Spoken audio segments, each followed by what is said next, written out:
suhu tinggi atau suhu rendah. Terus CO2-nya tinggi. Nah, CO2-nya tinggi itu kan tadi sifatnya asam kan? CO2 kan sifatnya asam. Jadi kalau dia CO2-nya tinggi, eh, tubuh akan merespon dengan, "Hei, toraks, kamu harus meningkatkan pernafasanmu biar O2-nya dia itu balik." Nah, jadi dia hiperventilasi tuh, dia nafasnya cepat biar oksigennya cepat cepat terpenuhi. Atau pH darahnya dia itu turun. Nah, ini yang mempengaruhi pusat pernafasan. Ada juga yang menghambat pusat pernafasan, yaitu refleks stretch paru, terus CO2-nya rendah, pH darahnya itu basah atau tinggi, gitu ya. Yang dimerah-merahin diingat-ingat. Kalau pusat pernafasan utama, dia ada di medula oblongata, tepatnya ada di dorsal respiratory group. Kalau yang pusat irama di pons, kalau yang emosi dia di sistem limbik, gitu ya. Terus yang merangsang pusat pernafasan ada saraf simpatis, aktivitas fisik, suhu tinggi, CO tinggi, pH rendah. Ingat ya, suhu tinggi, CO tinggi, pH rendah. Sedangkan kalau yang menghambat pusat pernafasan, berarti apa kebalikannya, CO rendah, pH-nya yang tinggi. Gitu. Jadi inilah dia sebagai suatu apa kemoreseptor di bagian medula oblongata, yaitu eh, apa dia yang mengirim sinyal tuh, dia akan mengirim sinyal ke karotis sama aorta, arkus aorta. Ini juga ya. Jadi dia itu pusatnya kan tadi di medula medula oblongata. Nah, kalau di medula oblongata, jadi kalau dia ada rangsangan seperti kemoreseptor, medulari kemoreseptor, dia itu kalau pH-nya turun, CO2-nya naik, maka dia itu akan meningkatkan pernafasan. Terus ada dia mempengaruhi karotis sama aortik respirat kemoreseptornya. Kalau dia oksigennya turun, tuh. Ya. Terus ada yang namanya refleks Herring-Brewer.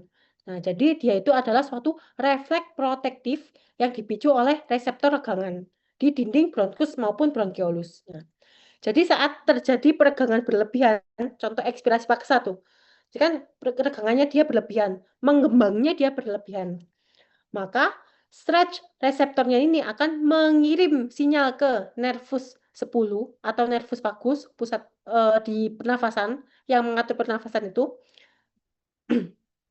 Nah, jadi dia itu si stress reseptor akan ngirim sinyal ke medula oblongata nih melalui nervus vagus berupa menghambat pusat inspirasi biar ya inspirasinya dihentikan, nggak usah ngoyoh-ngoyoh gitu ya. Nah, jadi buat apa? Biar nggak inflasi. Inflasi itu pengembangan paru yang berlebihan itu juga nggak baik. Jadi kalau dia peregangannya berlebihan, maka dia akan menghambat ke pusat pernafasan di medula oblongata melalui nervus vagus untuk menghambat inspirasi. Jadi biar nggak inspirasi terus dan memulai ekspirasi. Ini juga ya. Jadi tadi kalau pH darah nih, regulasi pH darah dan gas G ini fungsinya untuk mengatur asam dan basa dalam tubuh. Kalau kalian bingung asam dan basa itu dia fungsinya apa sih dalam tubuh? Nah, jadi asam dan basa itu dia itu berperan juga dalam kesadaran manusia. Jadi kalau dia kondisinya terlalu asam, dia itu juga bisa penurunan kesadaran pasiennya, gitu ya. Jadi kalau terjadi peningkatan pH, pH-nya naik, ya. Contohnya apa?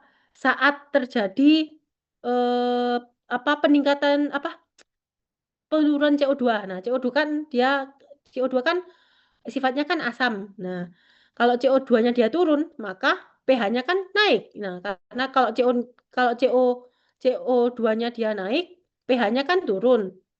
Nah, sedangkan kalau CO2-nya dia turun, decrease, turun, maka pH-nya dia kan naik. Sehingga dia akan mengaktifkan melalui kemoreseptor untuk menurunkan respirasinya dia. Nah, gitu. Jadi kalau CO2-nya turun, ya udah nafasnya nggak usah ngoyoh-ngoyoh gitu ya.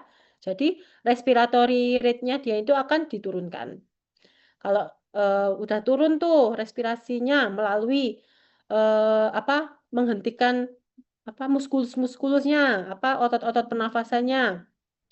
Tuh, sehingga pertukaran gasnya dia juga apa diturunkan, sehingga pH darahnya dia itu juga akan mulai turun dan CO2-nya dia itu akan naik, sehingga pH-nya dia itu akan meningkat pH-nya. Sebaliknya, kalau pH-nya dia itu turun, berarti kan artinya CO2-nya dia itu naik. Nah, kalau CO2-nya dia naik, maka medula oblongata ini melalui kemoreseptor akan mendeteksi itu dia. Kalau udah mendeteksi, maka dia akan menurunkan apa? Ini kan posisinya O2-nya kan turun. Berarti dia itu akan meningkatkan, sorry. Dia ini akan meningkatkan RR.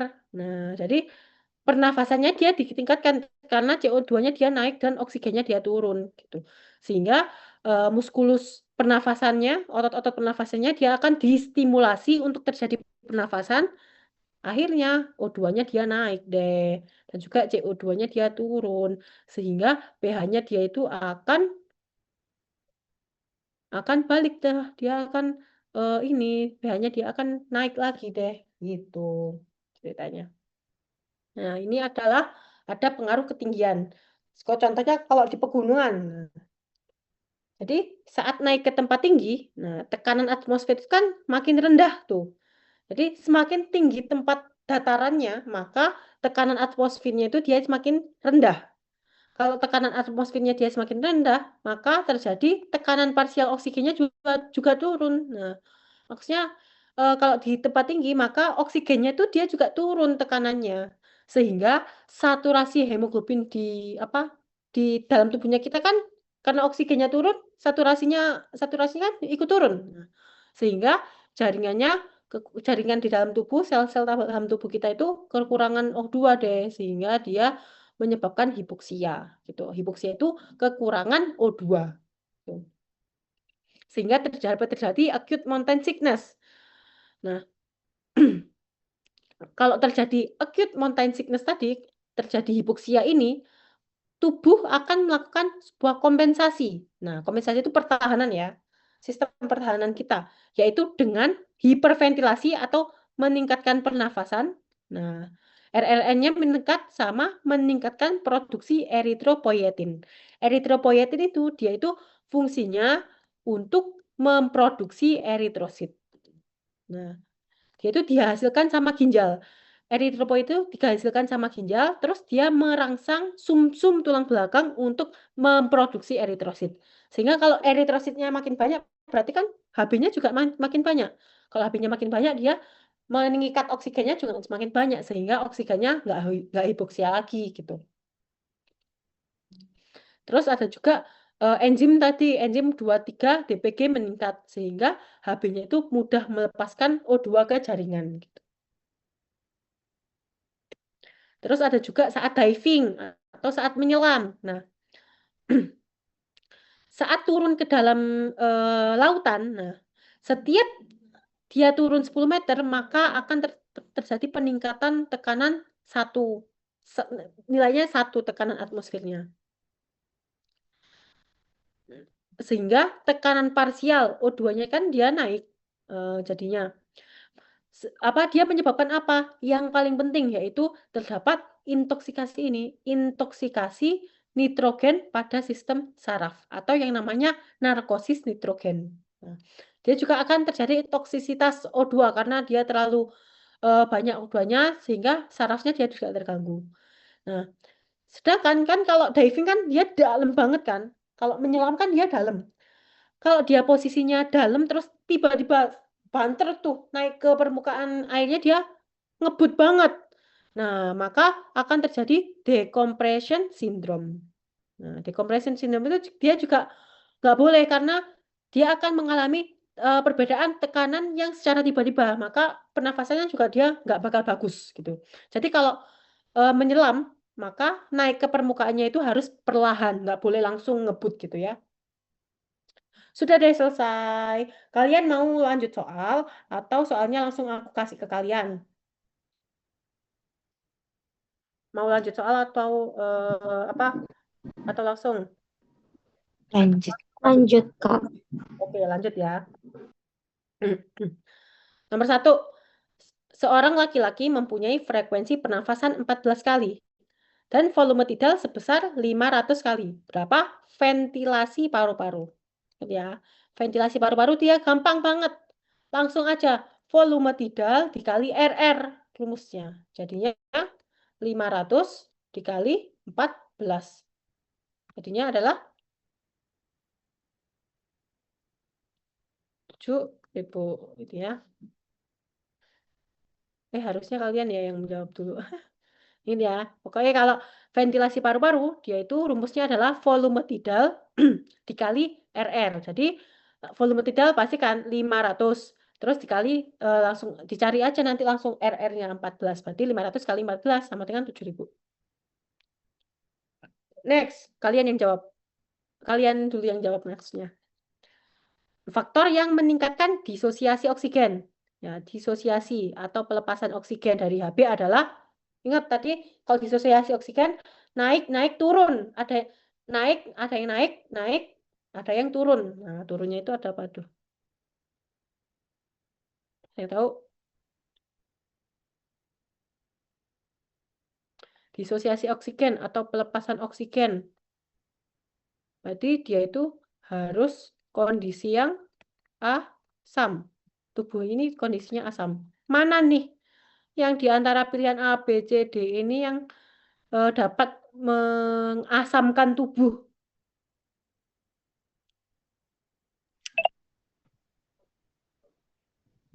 Ayo Kas, nggak apa-apa salah. Kondisi asidosis. Yang lain? Yang lain setuju? Setuju. Bener ya. Kondisi asidosis. Karena apa? Ini yang A, coba. Penurunan CO2, salah ya. Harusnya dia itu peningkatan. Peningkatan pH darah, salah. Harusnya dia penurunan. pH darahnya harusnya turun karena harusnya asam ya. pH-nya turun. Penurunan suhu tubuh, harusnya peningkatan. Nah, terus penurunan enzim, itu salah. Harusnya peningkatan juga. Gitu ya. Next. Pernafasan akan meningkat jika kadar CO2-nya dalam darah meningkat, kadar ion H plus-nya dia menurun, kadar O2-nya dia meningkat, suhu tubuhnya dia turun, pH darah basanya pH darahnya turun. Mana tuh? Hiperventilasi nih, pernafasan akan meningkat jika ada yang tahu? Berarti ini sama juga tuh. Dia kondisinya harus yang asam. Yang mana tuh? Kan pernafasannya meningkat kan? Berarti kalau pernafasannya meningkat, kondisinya dalam tubuh kan asidus. Apa? Ulang, ulang, ulang.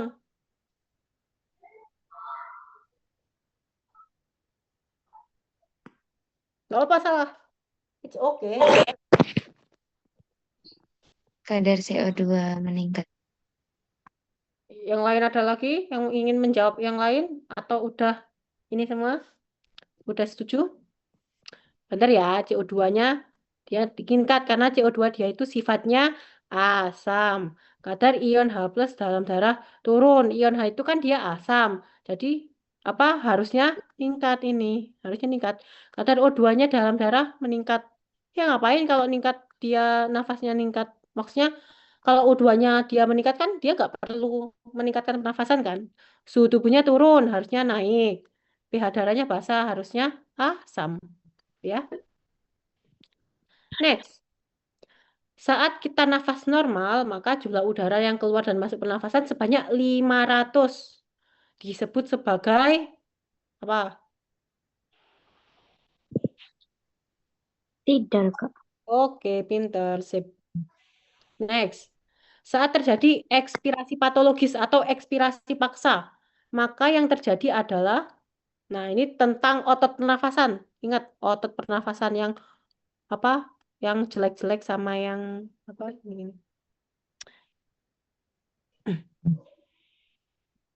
Ada yang tahu? Kontraksi muskulus abdomen. Benar banget, kontraksi muskulus abdomen ya. Kalau yang diafragma sama interkostalis interna, benar? Bener nggak? Kalau nggak Nah, itu harusnya inspirasi. Dia itu inspirasi. Dan juga interkostalisinya harusnya yang eksternal. Ini inspirasi ya. Ini juga ins. Terus relaksasi dari muskulus abdomen. Ya, ini enggak ya, berkebalikan dong sama yang ini. Next. Saat terjadi hipertensi pulmonal, maka aliran darah ke paru-parunya akan berkurang. Kondisi ini akan berpengaruh pada proses respirasi, yaitu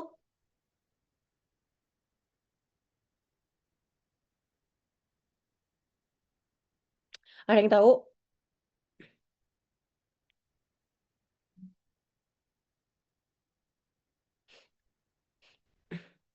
Bingung? Jadi kan kalau hipertensi pulmonal, berarti kan kondisinya kan di pulmo. Ventilasi nggak mungkin dong. Dia kan sedikit apa nih? Oh ya benar kok. Ventilasi ini kan dia nggak mungkin kan. Nah, karena ventilasi apa? Dia itu berhubungan sama eksternal. Nah, sama udara luar kan. Terus transport oksigen sama karbon dioksida dia itu juga nggak mungkin karena apa? Transport oksigen sama karbon dioksida kan dia dipengaruhi sama apa? Sama hemoglobin, sama saturasi oksigen, sama saturasi CO2 gitu kan, sama darah aliran darah kan. Terus penggunaan oksigen di jaringan. Kan ini apa kejadiannya kan di pulmo, hipertensi pulmonal, kejadiannya di pulmonal. Berarti kan nggak ada hubungan sama jaringan-jaringan. Nah, sama irama pernafasan. Bisa juga sih dia hipertensi pulmonal itu dia mengganggu irama pernafasan, tapi enggak semua hipertensi pulmonal dia mempengaruhi irama pernafasan. Gitu ya. Jadi jawabannya adalah difusi gas di alveolus. Jadi karena tekanan tekanan pulmonalnya dia meningkat, maka resistensinya kan dia akan turun sehingga difusi CO2 sama H2 CO2 sama O2-nya dia akan terganggu. Ya. Next. Saat fase inspirasi normal, maka pusat pernafasan yang bekerja adalah medulla oblongata dorsal. dorsal. Oke, pintar. Ventral itu yang buruk-buruk ya, yang paksa-paksa. Nah, ini nanti aja lah. Nih, ayo. Yang berperan untuk mengubah H2CO3 menjadi H plus dan CO3 adalah, Carbonic anhydrase. oke, pintar. Karbonik anhidrasa ya. Amilase bukan. Amilase itu amilum menjadi glukosa di fosfoglisera yang tadi yang DPG tadi. Heksokinase itu dia yang memecah memecah him kalau nggak salah. Apa globin ya? Memecah globin. Pak deh. Ini transport CO2 terutama dalam bentuk transport itu yang paling banyak, yang komposisinya paling banyak. Bikarbonat bukan? Oke, si pinter. Yang lain, Rek, ayo menjawab bersama. Karbonat ya. Ya kan CO2 kan apa posisinya 3 tuh.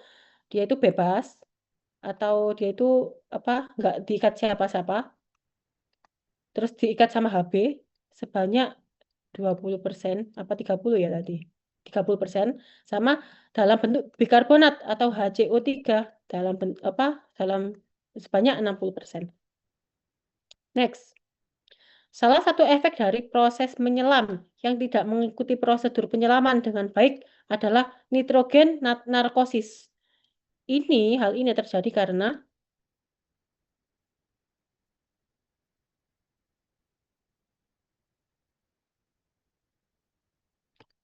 nitrogen narkosis. Namanya ada nitrogen. Pasti nggak mungkin kan ini oksigen. Pasti nggak mungkin. Ada yang ingat?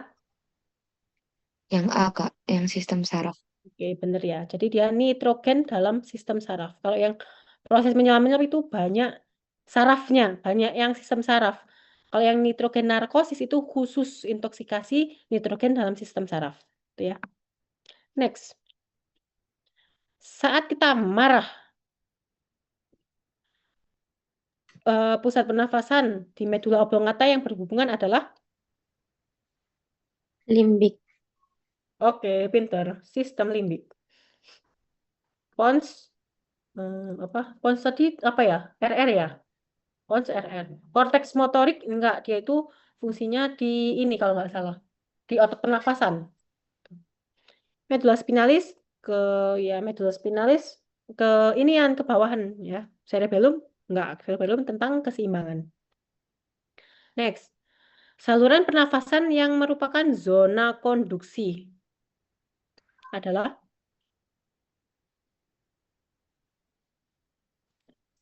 ada yang ingat? Bronchus terminalis, Kak. Oke, Terminal. benar ya, bronchus terminalis. Alveolus dia bukan konduksi. Alveolus, alveolus, alveolus, bronchus respiratoris jelas dia untuk fungsinya respirasi. Enggak ya? Betul adalah terminalis. Next.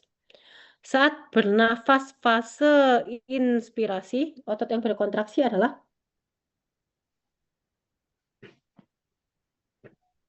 Yang C.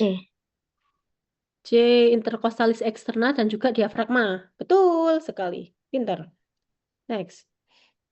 Sejumlah udara yang masuk dan keluar dari proses nafas tidak ikut dalam proses pertukaran gas. Jumlah udara yang tidak ikut dalam proses pertukaran gas berarti kan dead space. Nah, ini dead space ya tadi. Berapa tuh? Apa anatomical dead space? 150. Oke, betul. Pinter sekali. Next. Hearing reflex. Reflex adalah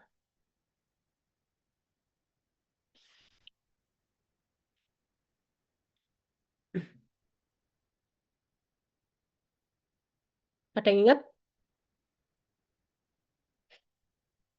Ya, jadi dia itu tentang peregangan. Nah, peregangan ya, intinya dia itu tentang gimana caranya apa si paru-paru ini untuk menghambat proses dari pernafasan gitu. Pokoknya tentang peregangan paru gitu aja ya kalau mengingat-ingat ya ini kan murni hafalan ya. Next deh. Udara mengandung natrium, oksigen, dan CO2. Kadar natrium sebesar 79. Maka tekanan parsial dari natrium adalah, ini nggak usah direken ini. Nah, tekanan parsial gas nitrogen, natrium salah tadi, nitrogen ya. Tekanan parsial dari nitrogen adalah, ada yang tahu, ada yang ingat? Jawabannya adalah 600. 600. Next, transport oksigen sebagian besar dalam bentuk oksigen plus titik-titik sama dengan apa Berikatan tuh? dengan HB. Ya, benar. Jadi plus Hb namanya oksi. Ini petku enggak oke nih. Oksi hemoglobin. Next. Irama pernafasan diatur oleh pusat pernafasan yang terdapat di Bronchus. apa? Di mana?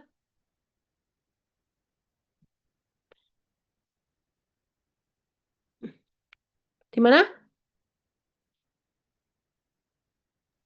Pons. Oke,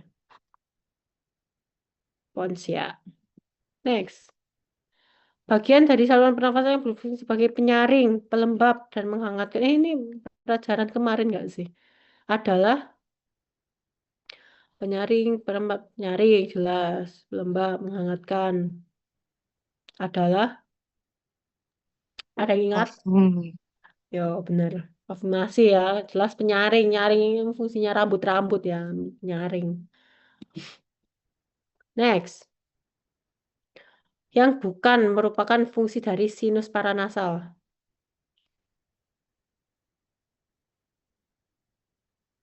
Eh, yang bukan ini salah, Rek.